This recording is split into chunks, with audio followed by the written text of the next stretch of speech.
Hey you guys, welcome back to the channel. This is Lone Star Chick Plans. Welcome back if you're a returning subscriber, and hey, welcome if you're new. Thanks for watching.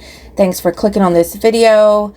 And today we're going to be going over my mom, Gramzee, aka Gramzee. We're going to be going over her budget for the month of April. Let's see how we ended up. Let's see how things played out. If you guys have been watching, you guys know the struggle that was with us in the month of April. Her budget is a monthly budget since she is retired. She lives off of Social Security and a little bit of a pension check on her income. And she did start a little Shopify business. I will link that below in case you guys are interested. But that was, she did that in order to boost her income a little bit, because, she does need help. In the month of April, some things to know were that Social Security reduced her monthly income by $135. She used to get $1,334, and now she's getting $1,000 and about, $200. So, in her budget, that's a lot of money to be missing, and so we're having to figure out ways to supplement or really cut back in order to live within our means. And so let's just start. Let's get into the video. So her budget ran from the 1st of April to the 30th of April. She budgets one time a month, and then outside of that she's just keeping up with it daily or weekly. And her rollover from last month was $226.18. Her income ended up being about $973, with everything that she was able to bring in this month, and that was $11.99 for her Social Security, about $390 for her pension, which is TRS pension, Teacher Retirement System in the state of Texas pension. She gets $150 from her savings to help supplement her income. She does contribute and deposit because she is a month ahead. So she deposits the money that she needs to pay this month's bills, which was $1,115. This was March income that was saved to pay April's bills. So that's where that money came from. She gained 2 cents on interest. She did have her first sale on Shopify, which was $25. Woohoo! And then she did buy some printer ink, which she does have a sinking fund for. So she deposited the cash that she's been saving in her sinking fund of $94 to make that purchase. And we'll see that later on in the video. So we'll go to savings first. So for savings, sinking funds this month, she saved $182, and we can just go real quick and see what that was. This was just notes that we needed to make to adjust for the month of May. So for her sinking funds, let's see, which one was that? $182. So this, the first half of her sinking funds is stuff that is like an annual subscription or maybe quarterly, not quite monthly, that we decided she needed to save for in order to be able to pay those bills when they're due. The first one being renter's insurance. That one is usually, I think, due for her in February or March. So March. And the total of that one, we're expecting $75 based on this year. So we're trying to save about that much. Hopefully it would be enough once we save it. So if we were to break down 75 divided by 12 months, that gave us $6. So that is what she's saving. So currently, as of the month of April, she has $18 saved from the last 3 months that we've been doing this budgeting system. Car insurance, we estimated that she needs $108, and that also renews the same time as her renter's insurance. And so we did the math on that, divided that by 12 months, and that gave $108 per month. So right now, as of the end of April, she has $324 saved up. Car registration, that's an annual expense here in Texas to get your car registered. You have to get an inspection. Then you also have to pay for your registration. And that came out to be about $14 per month if we divide it over the year. Not over the year. We actually started this after she had already renewed, so we're actually playing catch up. Otherwise, it probably would have been a lot less. So this isn't quite divided by 1 year. This is a little bit less. So right now, as of the end of April, she has $42. Co-pays, is going to have doctor visits in the future, so we're going to add a sinking fund for that, but we're adding it in May because we didn't think about it to add it for April. So I did make a note so that when I copied over May, I could remember to add that category in there. We can figure out how much we're going to save. So for prescriptions, we have $1. This is actually going to increase for the month of May because she does take insulin and stuff like that. So we may be adding that expense as well in here. We'll just see kind of how it plays out. But this would be anything prescription related that she would need.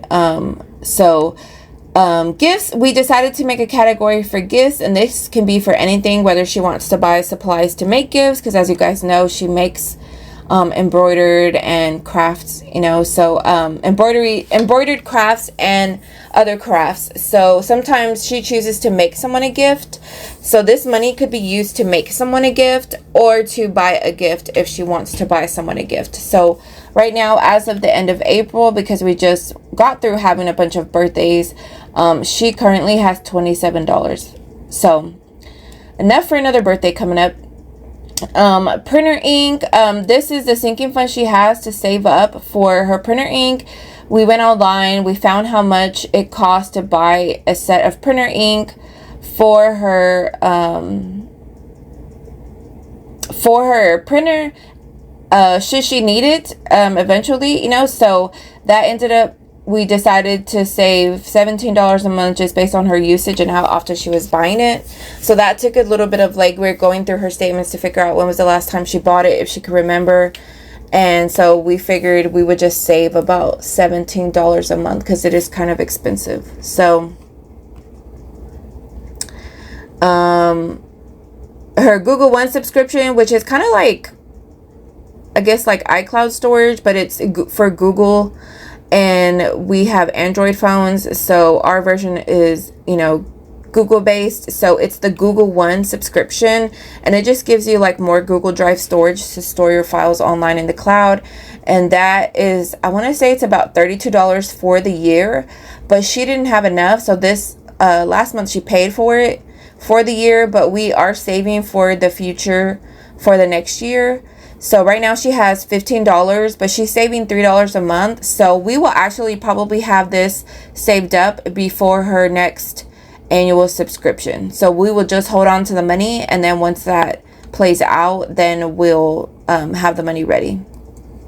And after we pay it, then we'll start all over. So this is virus protection. If you know, you know, if you have a computer, devices.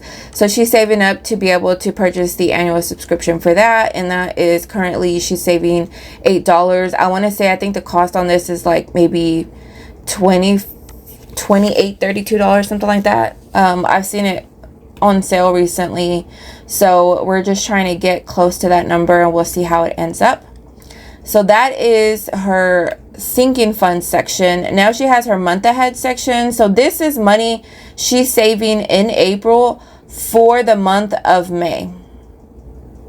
So that's how we did that. She was already a month ahead on rent, and she had enough in her buffer to be a month ahead on everything. So we went ahead and did that and made everything whole so that we could make her 1 month ahead on everything. So that's how we did that. So these numbers they're not all fixed amounts. So her rent, her internet, and her car wash, and now her electric, because we got her on the balance billing.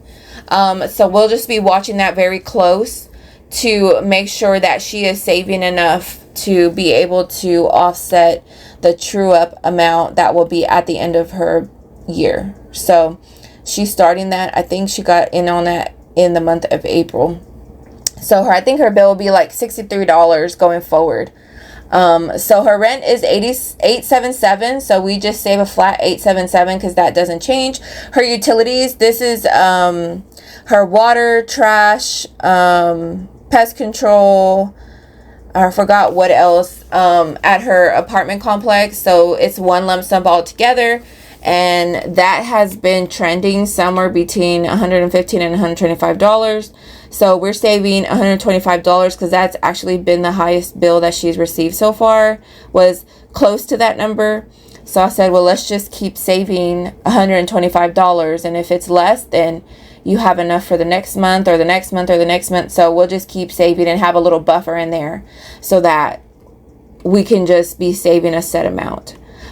For electric, that has changed. So we were saving about $112 over the last few months, and her bill has come high, her bill has come low. So we got her on the balance billing so that her bill can stay the same and not fluctuate too much, since she is on such a fixed income. So we got it. I'm pretty sure, I think it's $63. $63, yeah. So it's locked in at $63 for the next year. The only thing is, on the balance billing, if you're over or under, you'll owe that at the end of the year. So we're going to continue to save a little bit extra, but we're going to adjust this amount to about $75 in May.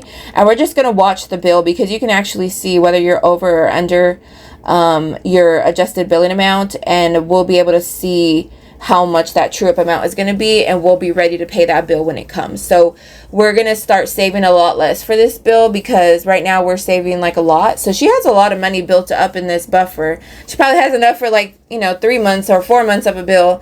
So we were trying to decide what to do with the overage. We're going to maybe spread it around a little bit to other categories, since she has so much, and maybe it's too much, but we'll see. She did take $43 from this category, from the overage of, all the stuff that we have been saving. And she did use some of that to supplement her ink purchase, because she did not have enough in that category, but she did have enough in this category. So that purchase did not come out of her budget, that came out of her sinking funds. So her internet bill stays the same at $50 every month, and her car wash subscription, which is just unlimited car washes for the month, is $20. So right now she has, in her sinking funds, she has $1,889 as of the April cash stuffing. And it's probably about $94. So minus $94 after she took out the money from her sinking funds for the ink purchase. So she has saved up quite a bit to get to this point. And that has just been in a matter of, about 3 months. So, yeah, so let's go back to the budget. So that month ahead section, that comes out to be $1,184. That's probably going to be also a little bit less come May, because of the electric bill and not needing to save so much. So we'll adjust that in May and see where we land on that decision. But for bills this month, we paid out $1,278.20. Our projected amount was $1,279.84. And so we were under budget by $1.64, and that was because of the light bill. We weren't expecting, so her actual light bill was $64.64 this month. But with the adjusted billing that they did to get her on the balance billing, average billing, whatever you want to call it, they set her at $63, so that left us being under budget by a little bit. Other than that, everything came on target. So that was $1,278.20, and that is what a normal month for her looks like. So like last month, her utilities, last month her utilities came in at $124.88, and this month it was $104. So you can see how it fluctuates a lot. It's crazy, but it really depends on how much people use for water, that is the real kicker. How people use water, and they have to split the cost. So if somebody uses a lot of water in 1 month, you're kind of paying for it too. So it kind of sucks that it's on a shared system like that, but you know, what can we do? So we'll move on to variable expenses. So for April, variable expenses, we were over budget by about 12 cents. And that was mainly due to the fact that, if you guys were watching the videos this month, her apartment flooded earlier this month, and we did have to replace some stuff in her home, and you know, and clean up and all that. And so that was also a big factor that played into her budget this month, because that was unexpected. So thank God we have some wiggle room. We have a little bit of a buffer so that, you know, we can combat those costs when they happen. So for food this month, we decided to combine eating out and groceries for her compared to March. We had it broken out as far as groceries and eating out. And we decided that we would just combine the two and just say food in general. So food for her is eating out and buying groceries. So, sorry you guys, I had to take a sip of my coffee. My throat is really dry this morning. So for gas, she really didn't do much this month. She really didn't go anywhere. She didn't have any doctor's appointments or anything like that. So she just stayed pretty local. Since she had filled up in late March, she didn't actually even need to fill up in the month of April. So she saved money there on gas. She didn't even need it. So that money essentially went back into her budget, or actually probably covered the overage that she had this month due to the flooding. So she will need to put gas in May. So, you know, she was able to save this month, but she'll definitely have to fill up next month. For spending money, she allotted herself $35 for spending, and that is guilt-free spending on anything that she chooses, and she was actually under budget by 77 cents there. Personal care, I want to say this is probably, this is like, you know, shampoo, body wash, you know, stuff like that, and that she put $5, she spent $4.34, so she was a little bit under budget there by 66 cents. For business, you guys know, I already said that she started a little Shopify store. So she did have some costs there, but these business costs were files she bought to make products. This wasn't, so this was kind of like a materials expense, for her business. So that was $57.86. She allotted 65, so she was under by $7.14. For household, so this is, you know, toilet paper, paper towels, you know, stuff like that, cleaning products. She allotted $50 and she spent $75.74, and that was because of the stuff that we had to buy to replace stuff that we had to throw away in her apartment once it flooded. So that was kind of unexpected. I think had that not happened, she probably would have been way under budget. This is her Google One subscription. I thought we paid for this in March, but I guess it was in April. It was $31.97, and so she had a sinking, she did not have a sinking fund for this. We didn't have enough money saved up, so we just took it out of her budget and her buffer. So we used buffer money to pay this expense this year. Come next year, she's saving for it, like we already discussed, and so she'll have a sinking fund ready next year for this expense. Her printer ink, we already talked about that. So that purchase ended up being $93.84. She deposited $94 into the bank, and so she added 16 cents to her buffer. So overall, she was over budget by 12 cents by the time we net everything out. So that's pretty good. So our goal for her, how her budget is working, let me just backtrack a little bit to give you guys some context. She is using her Social Security income and her monthly allowance to save for her sinking funds and her month ahead bills for the next month. She also pays her tithes out of that money as well. And the rest of her budget, which is all her variable expenses, excuse me, that money is coming and getting paid from her TRS pension check. So our goal for her variables, if she is not contributing any sinking funds, our goal for her variables is to be at or under this $390 budget. So if she had extra income, which she did have a sale, then that would also be included in this amount. So that would go towards variable. So that was $415 for her this month. She was over budget here compared to this number, but that is because of the printer ink. So if you take all that back out, that is $377.25. And so as you can see, she's well under that $390 mark. So what happens in her budget is she'll pull this cash out at the beginning of the month when she gets her Social Security check at about the 8th of the month for her. And then she'll save that cash, pay bills with deposit last month ahead. So she'll deposit money into the bank to pay her bills at the beginning of the month. Then when her Social Security check comes in later on in the first week of the month, she'll pull that money out for, let's say, the next month, which is going to be May. So she'll be pulling out May's bills. Then she'll have that money in the bank to pay bills. She'll have the money in her cash envelopes to be saving. So that leaves her with just a little bit of money in the bank for the whole entire month. And how we handle the variable expenses is, since she doesn't get her pension check until the end of the month, that kind of works out perfectly. So what she does is she uses her credit card. She uses her credit card to basically cash flow and float her expenses for the month, because that is the only way that we could make this work, because of the way that she gets her money.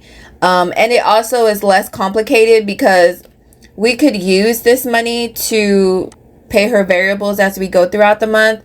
But because of the way we have to pull the money and everything, she would be pulling half now, half later and all that. So I said, you know what? We'll just set it up to where you use your credit card to cash flow your expenses throughout the month.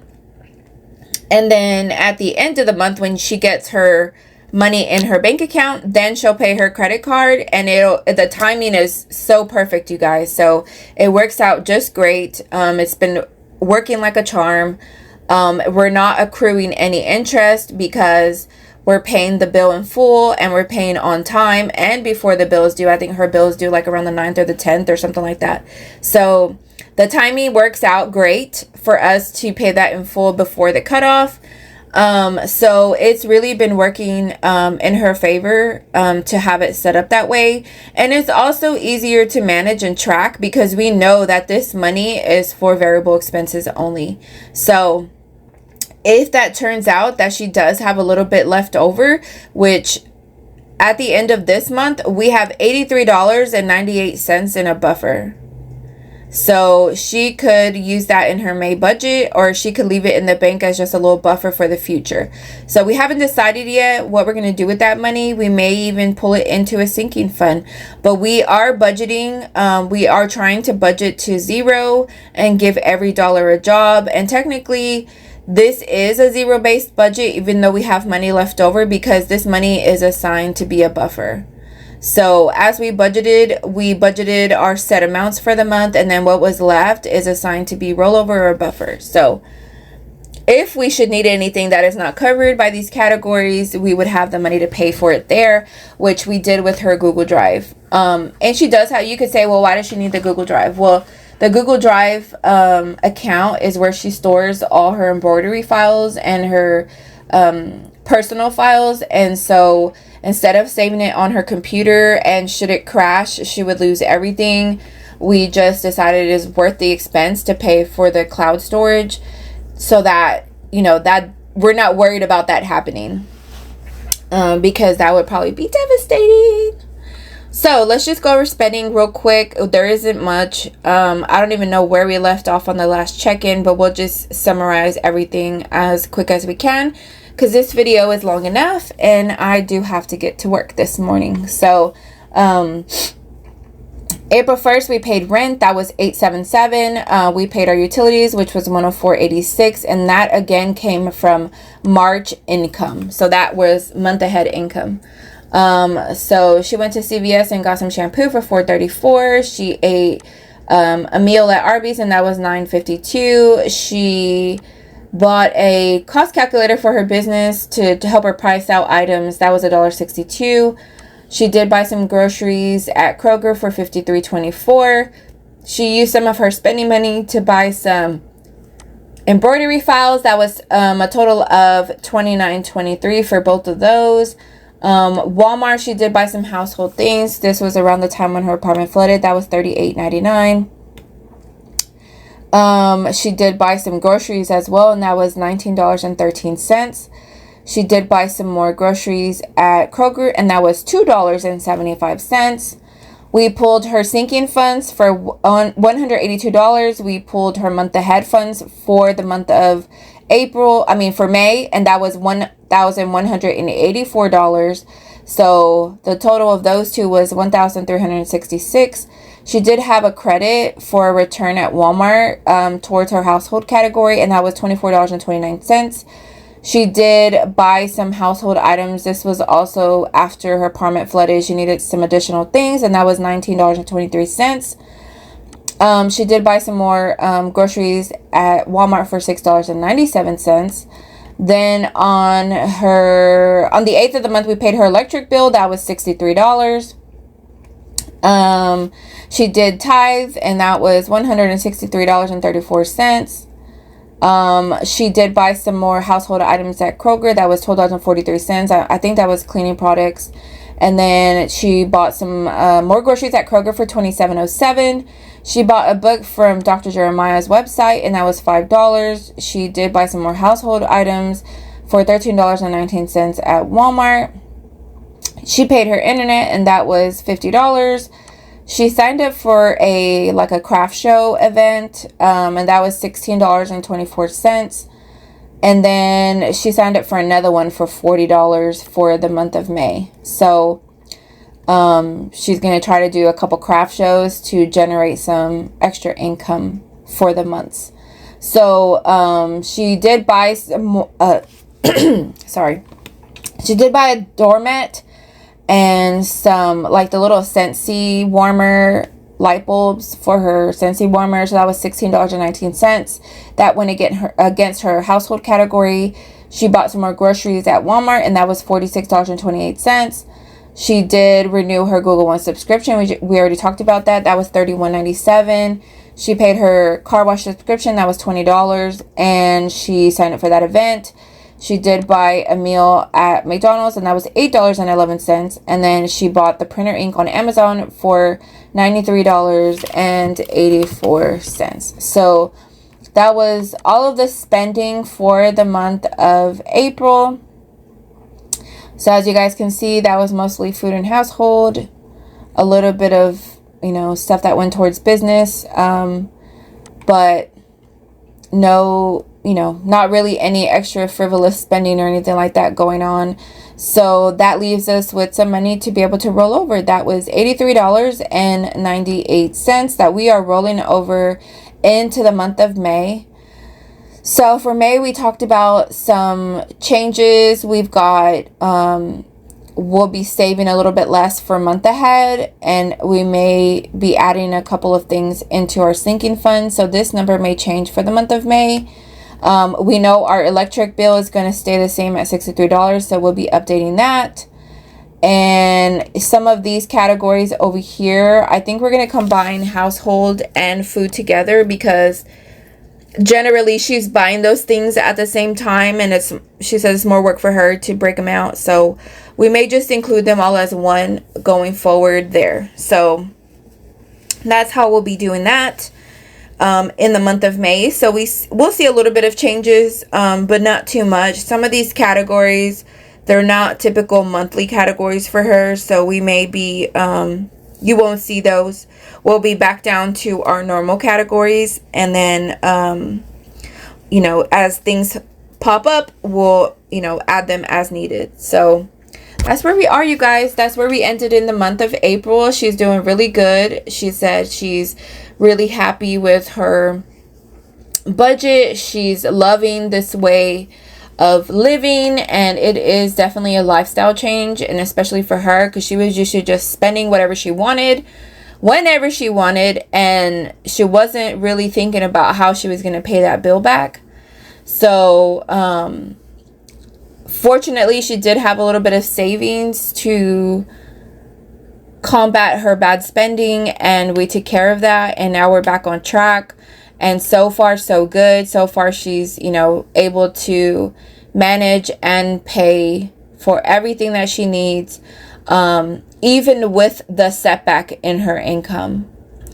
I told her, you know, we talked, and I said, man, I don't even think you're really gonna feel it after all is said and done, because we've already been budgeting for a few months, and you have a little bit of a buffer saved up and some sinking funds. So, you know, it may be okay, because this amount is going to be the amount for a while, you guys. It's going to be that amount for a few years.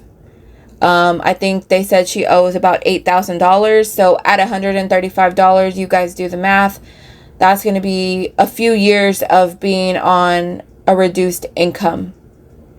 So, and that wasn't even her fault. They overpaid her years and years ago. I mean, maybe 6-7 years ago, and they're just now trying to come back and get their money. So they never did anything about it when it happened. So that was their fault, but now she's having to pay for it. So here we are. So I'll link her Shopify store below if you guys are interested in buying anything and supporting her small business and helping her income and helping her budget any. I'll link it below in the description. She does have a like a promo code for you guys to shop her store. So just for the YouTubers, so if you know, you know, grab that code, buy something from her, support her, and, you know, let's see how this budget goes for the month of May. So that's all I have you guys for today. We'll talk soon. Okay, bye.